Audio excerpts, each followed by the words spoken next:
Where does the water go when it rains? A seemingly simple question, yet the answer can be very different depending on where you live. The setting for this short video is a raindrop that has fallen in Fort Bend County, Mud 23. Let's start at the beginning, the moment it begins to rain. If the rain is not heavy, you may notice that very little water runs off of our yards and into the street.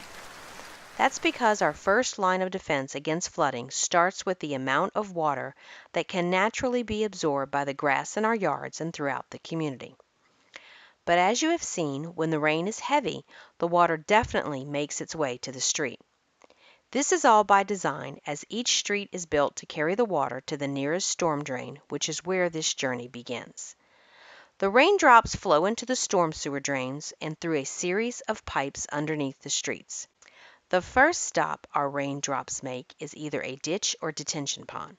Some storm sewer pipes skip the detention pond and empty straight into a ditch, but most do drain into one of our many large detention ponds. The detention pond is so named because its job is to detain the water and release it at a slower rate to a neighboring ditch that will carry the water to its next destination. A detention pond allows water to quickly drain from the streets and hold it there until it can naturally flow downstream. During extreme rain events, the detention ponds may fill to capacity. If this happens, the streets are also designed to capture additional rainwater and keep it there and out of our homes. After the rainwater leaves the detention pond and enters the ditch, it keeps traveling through our community, sometimes under roads like Teal Bend Boulevard or even Trammell Fresno.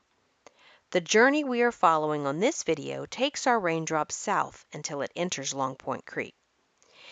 It is important to note that while most of our Mud 23 stormwater eventually drains into Long Point Creek, some of our detention ponds near Andover Farms drain into Chocolate Bayou.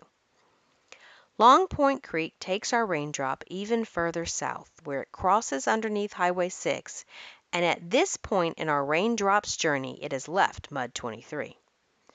After that, our raindrop meanders through various channels, eventually finding its way into the Brazos River. The Brazos River then takes our raindrop to the Gulf of Mexico.